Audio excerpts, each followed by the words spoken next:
Amén. Quiero que me acompañes a Primera de Samuel capítulo 8, versículo 1.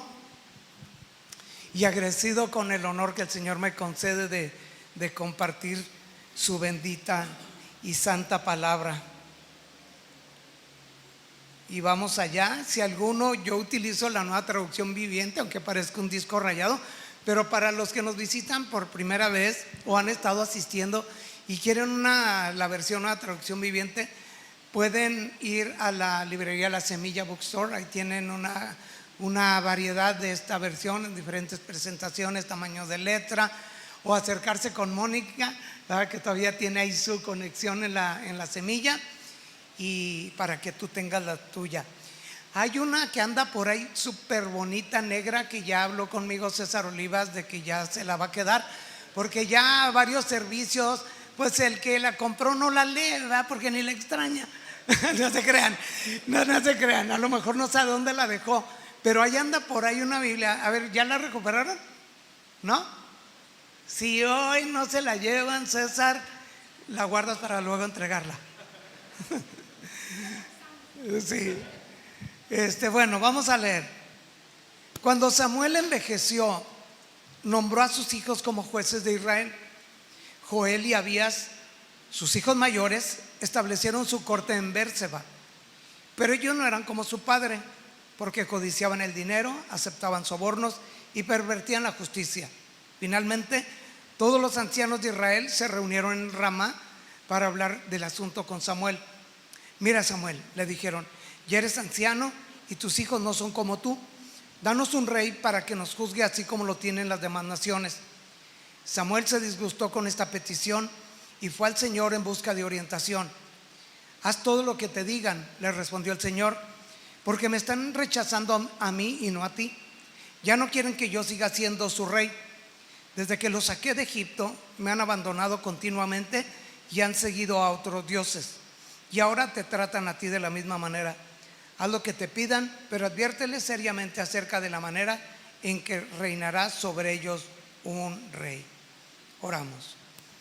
Amantísimo Dios y Padre Celestial, Señor, te damos muchísimas gracias por este privilegio, este honor de poder estar en tu casa de oración, para poder cantarte tus alabanzas, Señor, para poder venir a dar, Señor, esta ofrenda de amor por todo lo que nos has bendecido en nuestras vidas, por medio de nuestros trabajos, y ahora con la oportunidad de escuchar tu palabra viva. Que venga a lo profundo de nuestro corazón y empiece a obrar en nuestra vida para hacer tu voluntad y amarte por sobre todas las cosas. Ayúdame, Padre, a predicar tu palabra con reverencia, con denuedo, con poder, con autoridad, Señor, y que toda tu iglesia sea edificada en nuestra santísima fe, Señor. Todo esto te lo pido en el nombre de Jesús. Amén. Bueno, si recuerdan la última predicación que tuvimos de la serie que estábamos llevando de grandes historias del Antiguo Testamento y el Evangelio, ¿sí la recuerdan? Bueno, Dios le habló a Samuel, ¿ok? Y luego hicimos una pausa con Camino al Calvario, y al día de hoy vamos a estar retomándola. En ese mensaje, para poder conectarnos de nuevo, así como lo hicimos el viernes con el libro de los Hechos, a manera de dar una introducción y un poquito de contexto, en ese mensaje vimos cómo la vida de Samuel se caracterizó por una vida de servicio desde niño, hasta sirviendo bajo la tutoría o el liderazgo del sacerdote Elí. Lo fueron a llevar a la casa, al tabernáculo en Silo, y desde ahí empezó a servir hasta convertirse en un joven levita. ¿Ok? Entonces era el asistente del sacerdote Elí. También vimos en esa ocasión el contraste del estilo de vida entre Samuel y los dos hijos del sacerdote Elí. ¿Me pueden decir cuáles son sus nombres? Omni y Finés. Muy bien.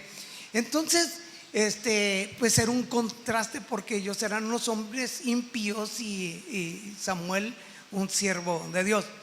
Y luego en una ocasión en la noche le habló Dios a Samuel. ¿Cuántas veces? 4 veces. Ya en la última, con el consejo del sacerdote, todos recordamos esa respuesta cuando Dios le habla, y en esa ocasión 2 veces le menciona su nombre y Samuel le responde: habla, que tu siervo escucha.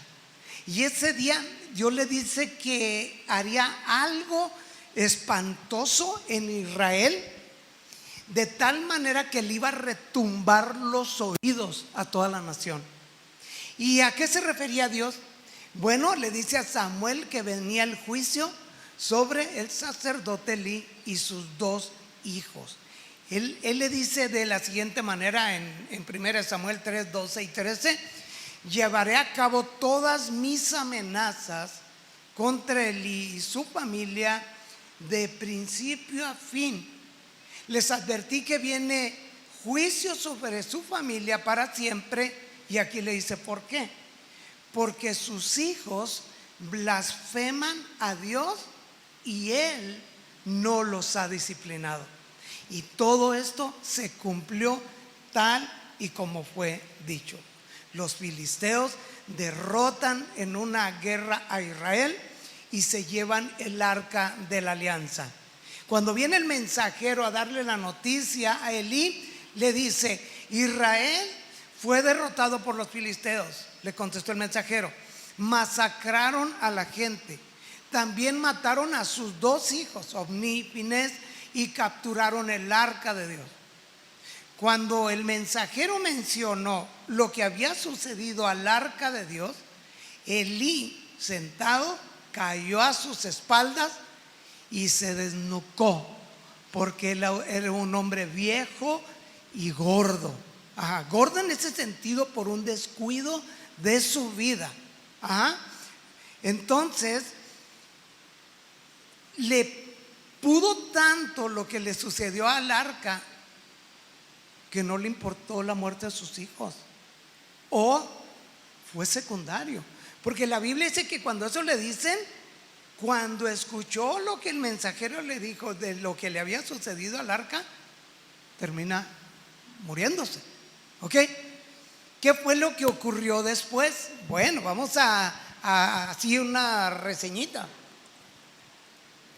El arca de la alianza estuvo en territorio filisteo por 7 meses y fue pasada de una ciudad a otra de las 5 principales ciudades de los filisteos: Asdod, Gaza, Ascalón, Gat y Ecrón. Y Dios envió juicio y maldición a cada una.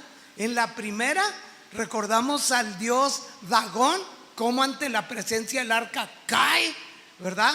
Con su boca así en el suelo. Lo levantan, por segunda vez lo ponen y vuelve a caer, pero ya nomás le queda el tronquito, o sea, partido en pedazos.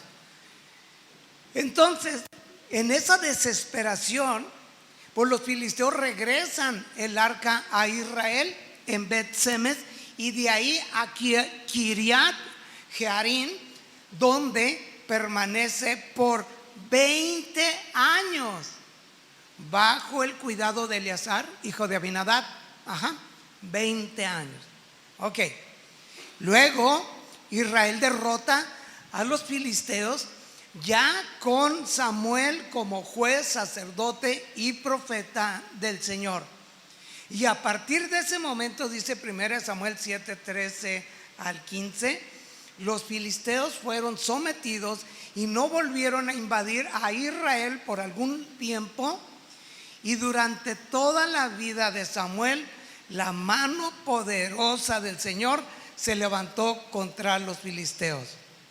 Y el versículo 15 dice: Samuel continuó como juez de Israel por el resto de su vida. Capítulo 7, versículo 15. ¿Sí quedó claro? Este caminar así. ¿Sabe cuánto tiempo ya nos aventamos? Pues yo pienso que unos 30 años. Ok. Antes de comenzar con la predicación del día de hoy, permíteme darte una información así concisa acerca de Samuel, porque nos va a ayudar a ubicarnos en el tiempo. Samuel nació por el año 1100 antes de Cristo, ¿ok? Y comenzó su ejercicio como juez en el 1075, es decir, a los 25 años de edad. Ahí empieza como juez de Israel. Imagina, sirviendo en la casa y luego un joven levita y luego se convierte en sacerdote, profeta y juez de Israel. Impresionante, ¿no? Él muere después del 1020. Esto quiere decir que murió después de los 80 años.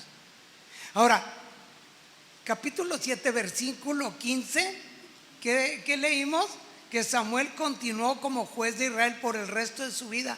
A partir de ahí, del 15 al capítulo 8, ya pasaron como 30 años. Empezamos. Capítulo 8, versículo 1. Primera de Samuel, o primer libro de Samuel.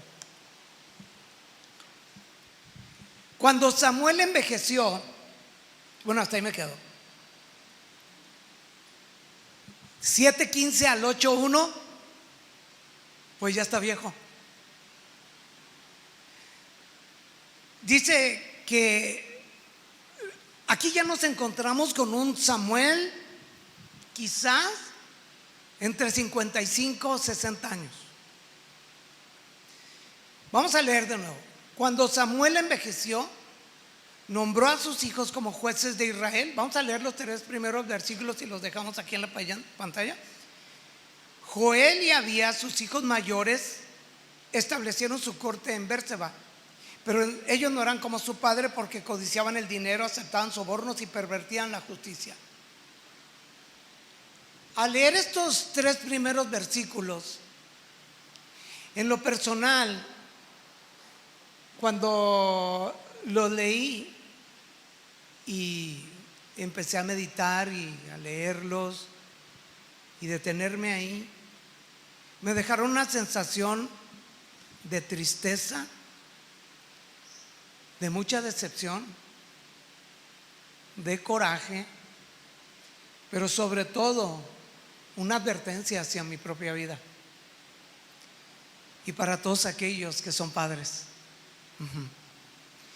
Al leer estos primeros 3 versículos, te surgen preguntas. Y también te das cuenta que la desatención de los hijos, por las causas que sean, tienen grandes repercusiones en sus propias vidas, en la familia, en la sociedad y en la nación, y en el mundo. Y por último, cuando tú lees estos pasajes, te das cuenta que por muy buenos que sean los patrones de conducta modelados por los padres, por muy buenos que puedan ser los patrones de conducta modelados por los padres, estos no garantizan buenos resultados, o viceversa. Aunque un buen ejemplo, por supuesto que la posibilidad de buenos hijos es mucho mayor que lo contrario. Cuando Samuel envejeció, nombró a sus hijos como jueces de Israel. Ahora, Samuel ha envejecido y quizás a estas alturas, bajo el agobio de su labor como juez, su vida se encontraba muy desgastada. Y ya en el ocaso de su ministerio y prácticamente el final de su vida. Y si es así, y tú y yo, bueno, yo tengo que estar consciente de eso, que todo tiene un principio y todo tiene un final. Es un ciclo. Yo inicié como pastor hace 11 años Pero yo sé que mi vida como pastor, los días están contados. Y yo debo entender eso, que va a haber un momento en que yo voy a tener que entregar el ministerio. Ajá. Yo quiero servirle a Dios toda mi vida, pero quizá ya en otra manera. Quizá yo pueda asistir a alguien, a los que se queden como un simple, humilde mentor. De alguna forma puedo ser útil, pero sé que en el ministerio yo lo voy a deber entregar. Y yo no me puedo aferrar a él. Yo no puedo entrar en un estado de necedad y que aquí me paren amarrado en un poste y casi me muevan la boca como con un ventríloco. Ajá. Y que me estén poniendo mensajes que ya nadie me pueda entender. Yo estoy dispuesto al plan que Dios tiene para esta iglesia. Dios, amén. Samuel ya está viejo. Samuel ya está viejo. Y él está al ocaso, al final de su ministerio. Y debido a eso, se vio la necesidad de nombrar como jueces de Israel en Berseba a sus 2 hijos. Probablemente en tareas un poco menores, pero los colocó como jueces. Y es probable que Samuel consideraba a Joel y Abías que tenían la capacidad para llevar ese cargo. Ahora, se dice que Samuel, bueno, es la verdad, Samuel fue uno de los hombres más consagrados de toda la Biblia. Sin embargo, lo que está haciendo Samuel al poner a sus 2 hijos como jueces fue un pecado de su parte. Y creo que es la única mancha que Samuel tiene de todo lo que se habla en la Biblia de él. Porque nunca el patrón en el libro de los jueces fue que el hombre designara un juez, era Dios. Ni tampoco en el oficio del juez fuera pasado de papá a hijo. Tampoco. Y lo hizo Samuel. Ahora, un juez en ese tiempo era un oficial designado y autorizado para resolver la problemática, en solucionar problemas civiles e impartir justicia. Entonces, la vida de Joel y Abías no era como la vida de su padre en cuanto a la manera de conducirse.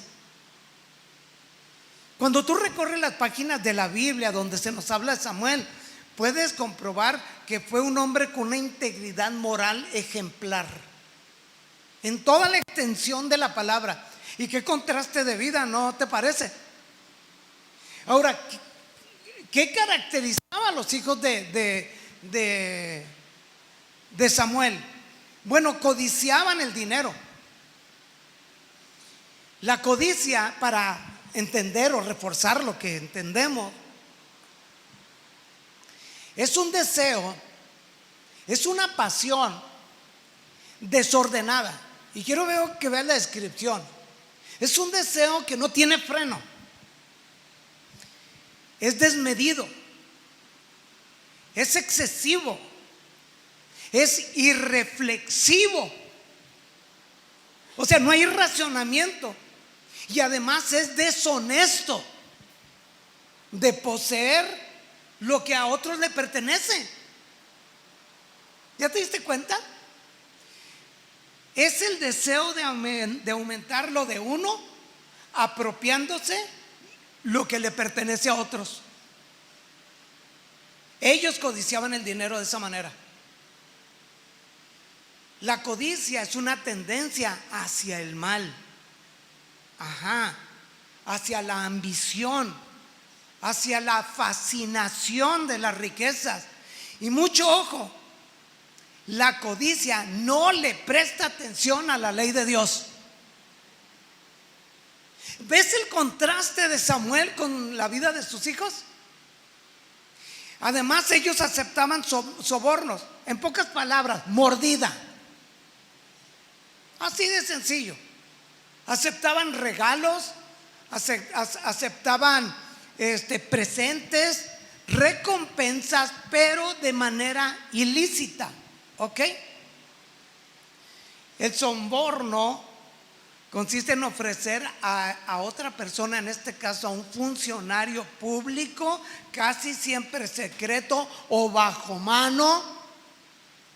Creo que todos, algunos de los que estamos aquí, le hemos llegado a dar mordida a un tránsito. Porque traías un carro que no era tuyo y no traías papeles y no sabías comprobar y lo que sea, ya tenía una multa, te van a quitar el carro y dices, ¿qué voy a hacer? Y luego imagínate que lo lleven al corralón y ese carro no tenga ni documentos, títulos, ya no lo pueden sacar. Y a lo mejor, pues, vámonos. O te agarran un fin de semana, una fecha festiva y te van a llevar y lo dices, ¿ahora qué voy a hacer? No traigo teléfono. Lo que tú quieras. Bueno, eso es dar una mordida. Y a un funcionario se le da para que omita un acto que no te perjudique o que haga algo que te favorezca. Entonces, tanto la acción de ofrecer como de aceptar es un pecado. Eso hacían ellos. Pervertían la justicia, dice. Y la perversión es algo que se desvía de su verdadera intención o de su propósito. Esa es una perversión. Es un cambio hacia lo peor. Un uso erróneo o una aplicación con un fin equivocado. Cualquier cosa se puede corromper. Tú puedes darle mal uso a un medicamento que fue elaborado y hecho para una administración específica. Hay personas que compran un jarabe, me acuerdo que aquellos tiempos, creo el Istiazil, o las ¿cómo le llaman? Había un analgésico muy famoso que era para dolor, pero tenía cierta droguita, ¿cómo se llama? A ver, hermanos, los que les gustaba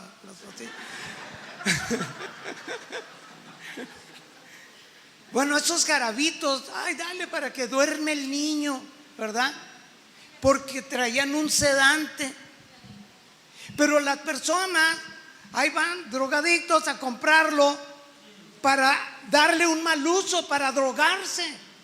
Prodolina se llamaba. Que a la gente le decían, hombre, esto es bien prodolino. Entonces eso es pervertir. La cuestión de la sexualidad se puede pervertir. Lo aprobado por Dios es la relación sexual dentro del marco del matrimonio. Antes es fornicación, después es adulterio. Fuera de es adulterio. Un uso incorrecto es hacer una perversión de la sexualidad, hombres con hombres, mujeres con hombres, bestialismo, necrofilia, muchas cosas puedes pervertir. En el caso de ellos pervertían la justicia, que es pues aplicar de manera neutral en base a cuerpos que se presentan, ellos la violaban. Todas estas actitudes o acciones o conductas pecaminosas condenadas por la Biblia ellos las practicaban. Ahora nada más déjame mencionarte algo de ello, Éxodo 23, para entenderlo bien. Versículo 7: asegúrate que nunca acuses a nadie falsamente de algún mal. Jamás condenes a muerte a una persona inocente o intachable, porque yo nunca declaro al inocente al culpable. ¿Qué hacían ellos? El culpable lo absolvían y al inocente lo condenaban. No aceptes sobornos, porque el soborno te lleva a hacer la vista gorda en aquello que ves con claridad. Lo ves en los deportes, con árbitros comprados. El soborno mueve incluso a una persona justa a tergiversar la verdad. Mira lo que dice Deuteronomio 16:18, algo parecido. Nombra jueces y funcionarios en cada una de las tribus, en todas las ciudades que el Señor tu Dios te da.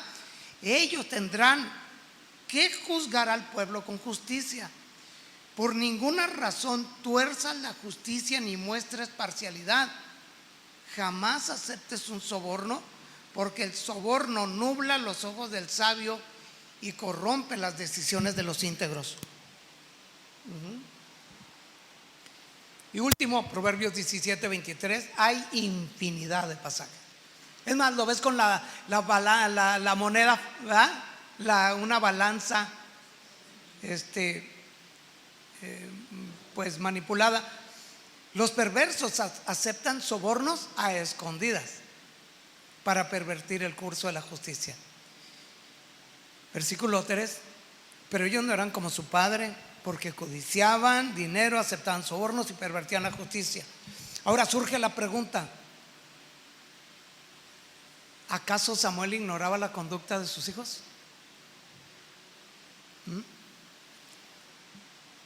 ¿O fue estando en esa posición la que sacó de ellos su corrupción moral? Dice Matthew Henry: muchos que se han portado bien en un estado de sujeción se han echado a perder en el ejercicio del poder. Lo repito: muchos que se han portado bien en un estado de sujeción se han echado a perder en el ejercicio del poder. Pues los honores cambian la mentalidad de los hombres y con mucha frecuencia la cambian en lo peor. Entonces, al leer este pasaje es inevitable que no vengan a tu mente los hijos de Elí, Ofni y Finés. ¿Cómo fue Samuel como padre?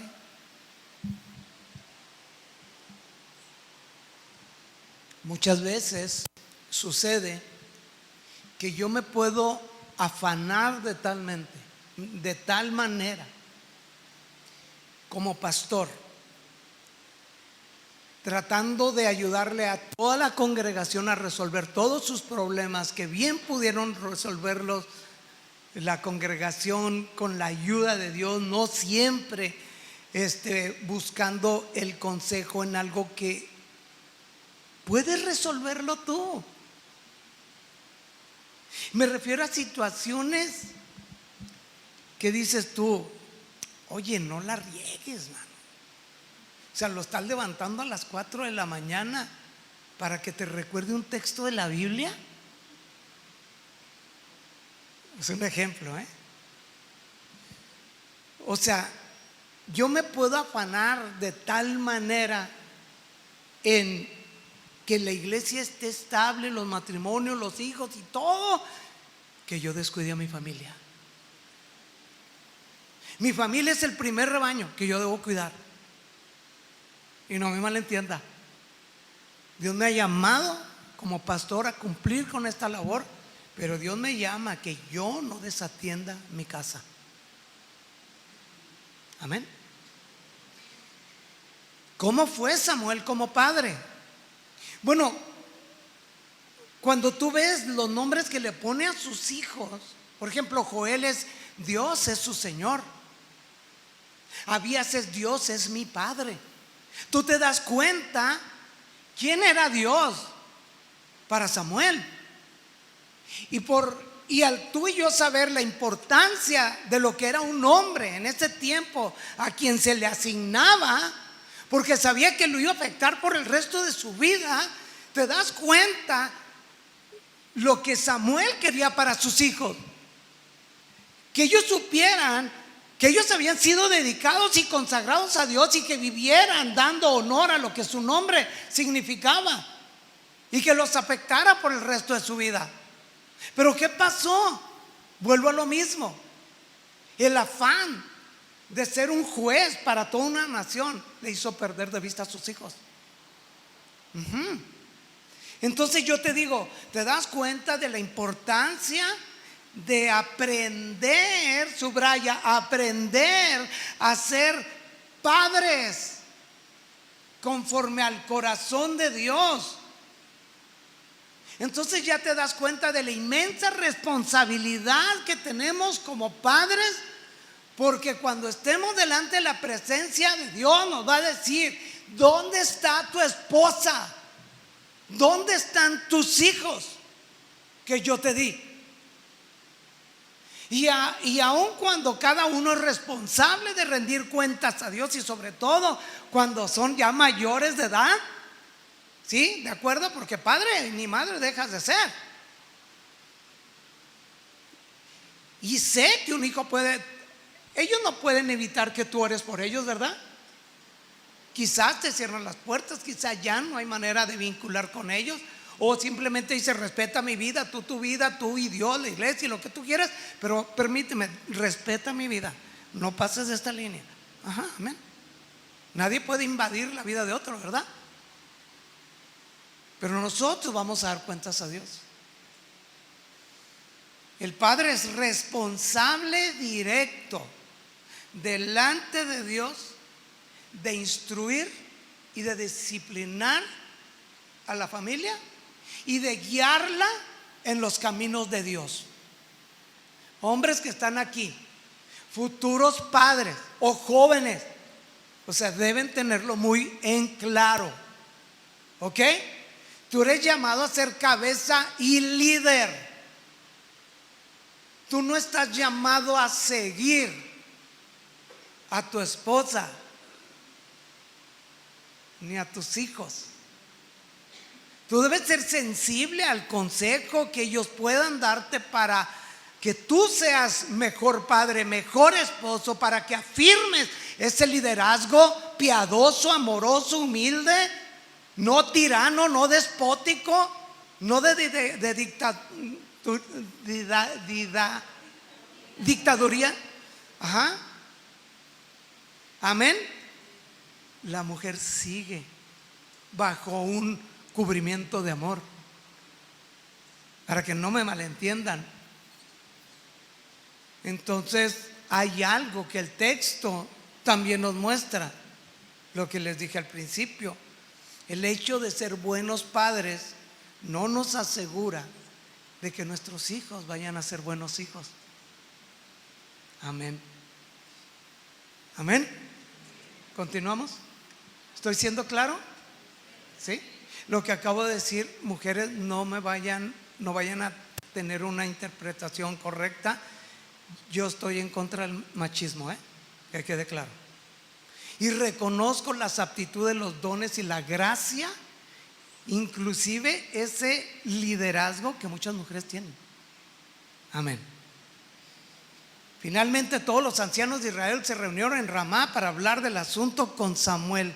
Mira, Samuel, le dijeron: ya eres anciano y tus hijos no son como tú. Danos un rey para que nos juzgue, así como tienen las demás naciones. ¿Qué crees que produjo esas palabras en la vida de Samuel? Un golpe terrible. Ahorita te voy a decir por qué. Bueno, lo primero es que parece que Samuel no estaba viendo en sus hijos lo que todo el mundo veía. Hasta tal punto que desde Bérseba ya viene el rumor llegando, hasta que ya llegan los ancianos.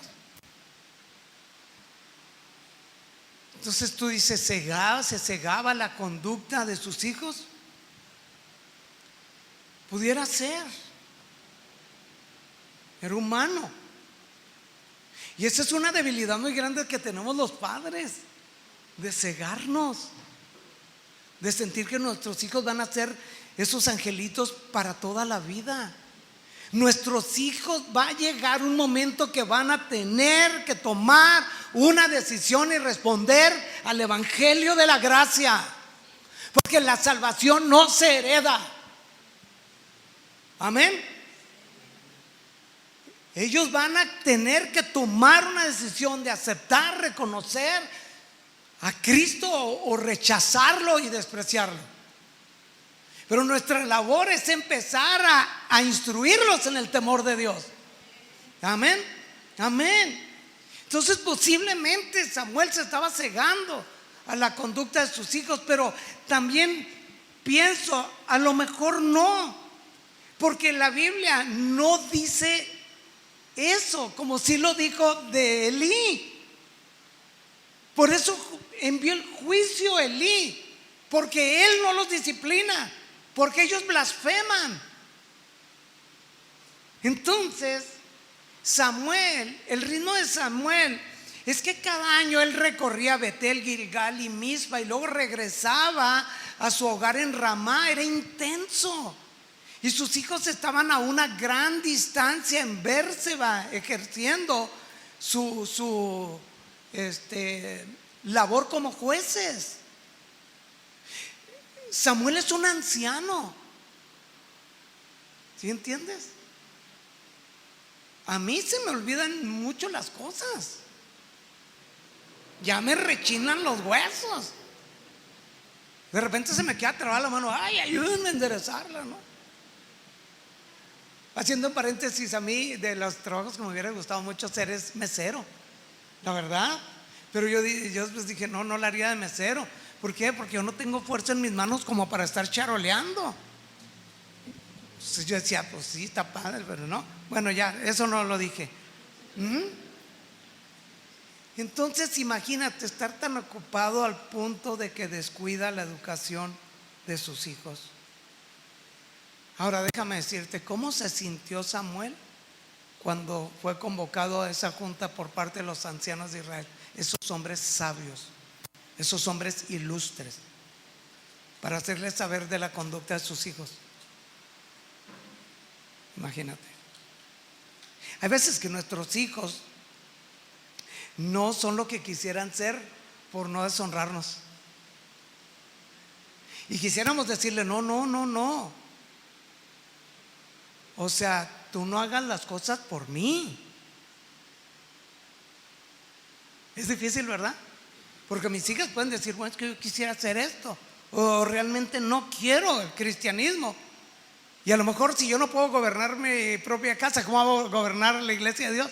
Pero no decir, pero sigo en la iglesia nomás por ti, por no causarte problemas, para que no dejes lo que tanto amas, para que no dejes lo que me has dicho, que naciste para ser pastor, y por eso pues me abstengo aunque viva amargada.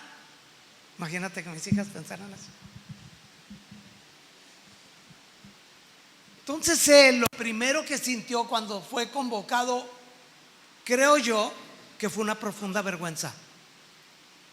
Que te llamen a una junta para decirte la conducta de tus hijos. ¿Sabes qué, Samuel? Con toda la pena del mundo sabemos quién eres. Un hombre consagrado, un hombre fiel, un hombre temeroso de Dios, un hombre que Dios usa con poder. Por ti la nación tiene muy claros los estatutos de Dios. Pero ¿sabes qué? Hay algo que aquí está mal, y son tus hijos. Y eso no lo podemos seguir permitiendo. Imagínate, ellos no honraron la vida de su padre, no siguieron las pisadas de su padre, y no siguieron el ejemplo de liderazgo de su padre. A ellos no les importó su padre. Y ellos pueden decir, pero nosotros no le importamos tampoco a él en cuanto a la educación y la instrucción. Les vino bien el cargo, ¿verdad? ¿Qué más pudo haber sentido cuando llamaron y convocaron a Samuel? Bueno, lo siguiente, que este es un golpe terrible, es que te digan, tú ya estás viejo, tú ya estás al final de tu vida, Samuel, perdónanos, pero tú ya vas de salida, y a quienes tú has escogido como sucesores no los queremos nosotros, son los corruptos. Imagínate, te están diciendo entonces ahorita mi liderazgo ya está para tirarlo a la basura. O sea, lo que me estás diciendo es que prácticamente ya me estás retirando. O sea, no sé si me doy a entender. Imagínate, pero eso era duro para él, porque él siente este asunto casi personal. No sé si me doy a entender, pero estas palabras las está tomando personales, pero también, sí, él se sentía muy mal, pero la última parte del versículo fue lo peor que pudo escuchar en ese momento. Versículo 5, parte final. Los ancianos en realidad se estaban aprovechando de la falta de probidad de sus hijos, y por eso le dijeron: danos un rey para que nos juzgue así como lo tienen las demás naciones. Dios ya lo había anticipado por boca de Moisés. Te lo voy a recordar. Deuteronomio 17:14. Estás por entrar a la tierra que el Señor tu Dios te da. Cuando tomes posesión de ella y te establezcas allí, tal vez se te ocurra pensar: deberíamos tener un rey para que nos gobierne tal como tienen las naciones que nos rodean. Ya se los había dicho por medio de Moisés. Si tal cosa sucediera, asegúrate de designar como rey al hombre que el Señor tu Dios te elija. Ok, entonces los problemas de los hijos de Samuel fueron el pretexto para rechazar la soberanía de Dios. Esa era la razón por la que ellos querían un rey. Y entonces, ¿qué mejor pretexto de que tú ya estás viejo y tus hijos son un corrupto? Creo que es el momento del cambio. Wow. El problema no era querer tener un rey, ya lo había dicho Dios, sino que sus razones eran equivocadas. Sí, grábatelo. Ahorita, antes que estamos en la alabanza, me viene. Dios sí quería un rey para ellos, pero un rey conforme a su corazón. Pero ellos querían un rey conforme al mundo. Ya está la inmensa diferencia. Dios se les iba a dar un rey. ¿Y sabes a quién? No, empezó con el rey que ellos querían. ¿A quién les iba a dar? ¿De quién dice la Biblia que era un hombre conforme a su corazón? David. David era el rey que Dios les tenía. Pero ellos quisieron un rey como los del mundo, como el del mundo. Amén. El problema no era un rey. Cuando escuchó: danos un rey para que nos juzgue así como tienen las demás naciones. Amén. Versículo 6. Samuel se disgustó con esta petición y fue al Señor en busca de orientación. Entonces imagínate, Samuel tiene dos situaciones que están lastimando su corazón a Dios. Ellos ya me están dando la bateada. O sea, él lo toma personal, pero a la vez él está indignado, disgustado, porque están despreciando al Dios bueno que los ha guiado durante todo ese tiempo. Entonces, él va, a pesar de la indignación que en ese momento está sufriendo, Samuel fue ¿a dónde? A la presencia de Dios a buscar orientación para no ser orientado por sus propias pasiones o celo desbordado. Porque bien pudo haberle contestado cuando le dijeron esta petición a Samuel: ¿saben qué? Están mal. Exhortarlos, reprenderlos y decirle: qué vergüenza con ustedes. Pero él no. Él en su indignación fue a buscar a Dios. Amén. Hagamos eso cuando nos sintamos indignados por algo que consideremos injusto. Amén. Ahora la respuesta del Señor sorprende, versículo 7. Haz todo lo que te digan, respondió el Señor, porque me están rechazando a mí y no a ti. Ya no quieren que yo siga siendo su rey. Qué impresionante. ¿Te das cuenta de la indignación? Ahora, la respuesta del Señor sorprende. ¿Por qué? Porque al ir Samuel a orar, a lo mejor él pensó que le iba a decir: ve y rechaza su petición y diles que los voy a castigar por su insolencia. Pero no, les dice: haz todo lo que te digan, escúchalos y haz todo lo que te digan. Qué tremendo, ¿verdad? Ahora, tú y yo podemos decir que Dios le da a la gente el rey que merece. Ellos querían un rey con pompa exterior y un poder ostentoso, porque queremos un rey que veamos, que podamos tocar, que admiremos. Ya no queremos un rey que no vemos. Pero eso aparte trae algo. El deseo de tener un rey como las demás naciones significaba su rechazo abierto a seguir siendo gobernados por el Dios del cielo, el Rey del cielo. Pon atención, porque aquí se trataba de un cambio político. Aquí Israel rechazó la teocracia e insistió en la monarquía. La teocracia es vivir bajo el gobierno y los estatutos de Dios, pero ellos quisieron un rey de carne y hueso para vivir bajo los preceptos de él. Híjole, me están rechazando a mí y no a ti, porque ellos no quieren que siga siendo su rey.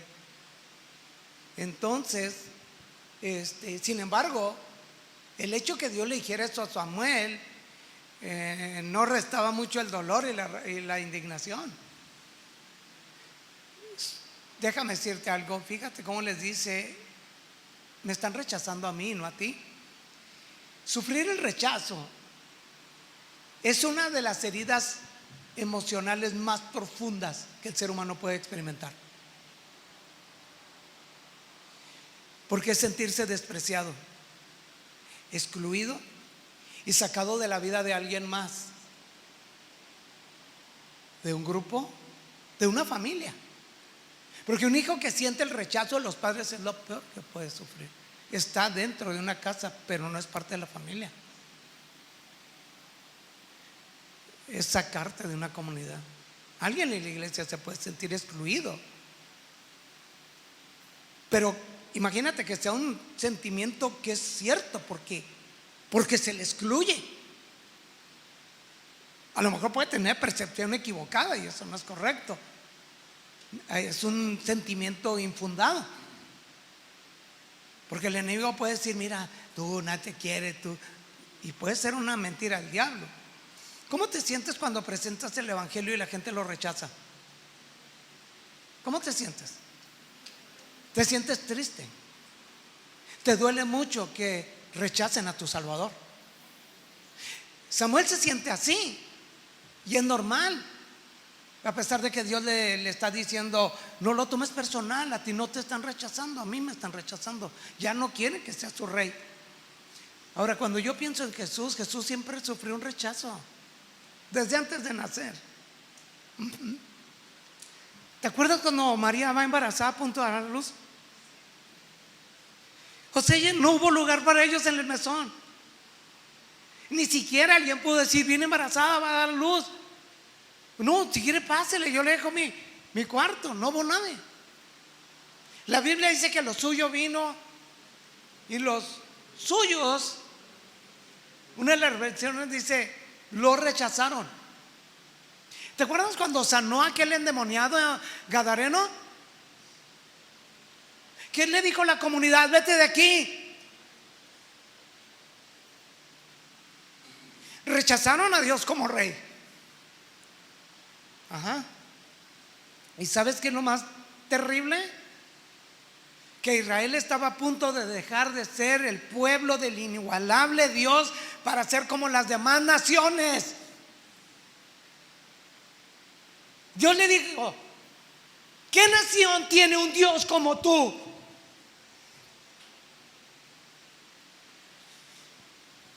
Dios dijo que no vio nada en Israel.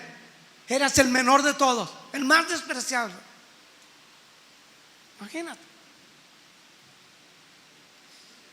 Versículo 8 y 9. Desde que los saqué de Egipto, me han abandonado continuamente y han seguido a otros dioses. Este era un adulterio espiritual recurrente. Ahora déjame decirte algo. Falta poco, Quizá tú y yo pensemos: ¿cómo es posible que hayan hecho tal petición? ¿Cómo es posible que hayan rechazado a Dios como rey? ¿Cómo es posible que prefirieran un rey humano en lugar de un rey divino? Pero ya vemos que sí es posible, ¿verdad? ¿Cuántos dicen amén?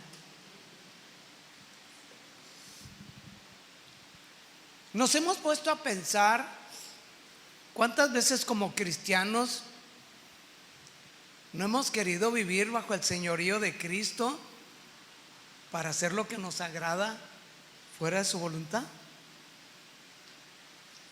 O hay ocasiones en que pareciera que vivimos bajo el reinado de alguien más o de algo que nos controla y nos dirige.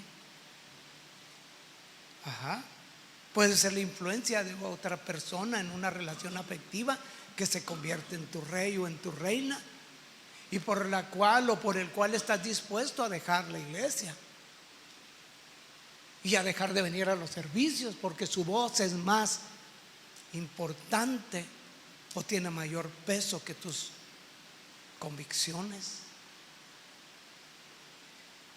O te das cuenta que muchas veces no queremos vivir bajo restricciones saludables, sino bajo libertades pecaminosas. Y esas libertades que al final se terminan enseñoreando de nosotros. Sí. Es cuando te preguntas: ¿cómo es posible que ya no quisieron a Dios o no he querido a Dios como rey? Y quiero hacerte una pregunta. Dime cómo es la vida de todos aquellos que se apartaron de Dios, lo rechazaron y lo abandonaron sutil o abiertamente o bajo cualquier excusa que lo justificara. Dime cómo es su vida ahora. Platícame de su supuesta libertad. Observa y tú mismo comprobarás que todos ellos simplemente cambiaron de rey.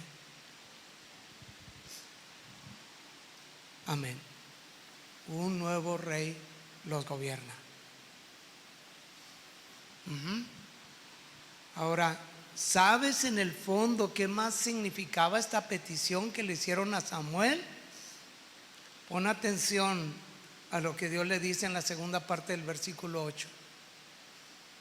Y ahora te tratan a ti de la misma manera. Si le está diciendo de la misma manera, ¿qué le está diciendo Dios a Samuel?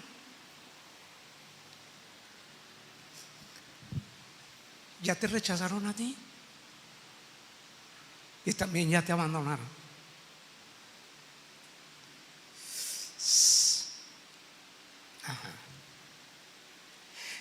Imagínate, a pesar de que tú te vistes de manera discreta y humilde, como un modesto profeta con su manto, tú eres mi siervo y en ti he puesto mis palabras, pero tú ya eres despreciable a sus ojos, porque ellos se guían por las apariencias externas. Amén. Versículo 9. Haz lo que te pidan, pero adviérteles seriamente acerca de la manera en que reinará sobre ellos un rey. Entonces, a pesar de rechazar a Dios, tú puedes ver el amor de Dios por medio de la advertencia. Porque pudo haber dicho Dios, dale la espalda, vámonos. Pero no, explícales todo lo que va a pasar. Porque antes de que sufran las consecuencias, quiero que estén informados, para que mañana no digan, es que no nos dijeron. Y eso es algo glorioso de la Biblia, que de lo que te advierte que va a pasar te lo describe antes de que lo hagas. Y entonces en tu casa ya vas a leer todo lo que le dijo que va a pasar, cómo se va a enseñorear ese rey. Terrible. Desde el versículo 10, ahí viene la advertencia, hasta el versículo 17. Versículo 18. Cuando llegue ese día, suplicarán ser aliviados de ese rey que ahora piden. Pero entonces el Señor no los va a ayudar. Inmediatamente tú vas a leer el capítulo 12 y vas a darte cuenta desde que las siguientes páginas cómo van a sufrir y cómo van a clamar y cómo van a ir con Samuel a decir, ora tú, porque hemos pecado por haber pedido este rey. Ajá. Y eso se cumplió. Entonces, cuando Samuel le da todas las advertencias, y les dice que ese día van a suplicar, versículo 19. Sin embargo, el pueblo, ¿qué dice? Léalo. Versículo 19. El pueblo se negó a escuchar la advertencia de Samuel. Aún así, todavía queremos un rey. Entonces, cuando tú lees estos versículos, te das cuenta que esa petición que hicieron al principio, ahora es muy clara y abierta. Si dijeron, tú ya estás viejo y tus hijos son los corruptos, queremos un rey que nos dirija, que nos gobierne. Pero aquí ahora le dicen, no nos importan las advertencias, de todos modos queremos un rey como las demás naciones. Ajá. ¿Sabes qué hicieron? Primeramente, le cerraron sus oídos a la advertencia de Dios, lo cual es gravísimo. Gravísimo. Si tú ves un anuncio que dice advertencia, peligro, no cruces esta malla, y te ponen una calavera y tú te crees muy chicho, que dices, no, eso es puro cuento. ¿Quién es el responsable? Ahí está la advertencia. ¿Qué pasa si tú vas por el camino y está una persona, no un malvado, porque así usan, ay, se rompió la carretera, o esto, o lo otro, o se impactaron unos trailers, no pase, y tú dices, cállese, quítese, y le das. Él te está advirtiendo de un peligro que hay más adelante. Ellos dijeron, aún así queremos rey. ¿Qué observas aquí? Falta de temor de Dios, insensatez, obstinación, orgullo, rebelión, independencia. Y la obstinación es esa actitud de mantenerte firme en una posición, en tu propia idea, en tu propio pensamiento, aunque esté erróneo, sin tomar en cuenta el consejo de nadie. Es una terquedad espiritual. Es negarse a ver y escuchar la verdad. En otras palabras, la obstinación es cerrar sus oídos a la voz de Dios y darle la espalda. La obstinación es un pecado. Deuteronomio 17:12. Cualquiera que tenga, ¿por qué digo que es orgullo? Cualquiera que tenga la arrogancia de rechazar el veredicto de un juez o de un sacerdote que representa al Señor tu Dios tendrá que morir. De esa manera limpiarás la maldad que hay en Israel. Lo dice Dios. Entonces, nuestro deseo es ser como las naciones que nos rodean. El rey nos juzgará y será nuestro líder en las batallas. Dios nos lo necesitaba a ellos.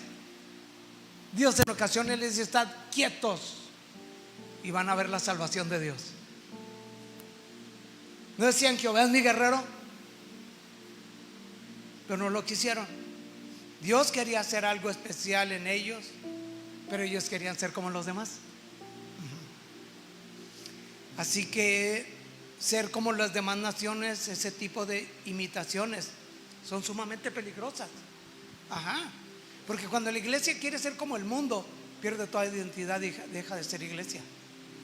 Imagínate que yo predico y dices: ay, es que el pastor predica, se toma 1 hora, está duro, nos confronta, nos expone, en veces no es muy agradable. No sé qué desayunó, o no sé si no le dieron más bien de desayunar, pero no sé. Mejor queremos un circo.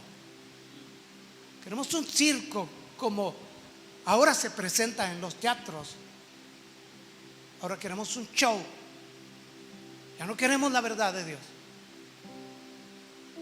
¿Qué va a pasar? Entonces termino. Así que Samuel le repitió al Señor lo que el pueblo le dijo, y el Señor respondió: haz lo que te piden y dales un rey. Entonces Samuel estuvo de acuerdo y los envió a su casa. El capítulo 8, a lo mejor tú lees y dices: bueno, el capítulo 8. El capítulo 8 representa un punto decisivo en la historia del Antiguo Testamento, porque marca la transición del gobierno de los jueces al gobierno del rey, de la teocracia, la monarquía. Pero aún a pesar de eso, Dios sigue dirigiendo los hilos de la nación de Israel, de su iglesia y del mundo, porque el Señor es soberano. Amén. Amén. ¿Podemos aprender de esta historia? Amén. Oramos. Padre bendito que estás en el cielo,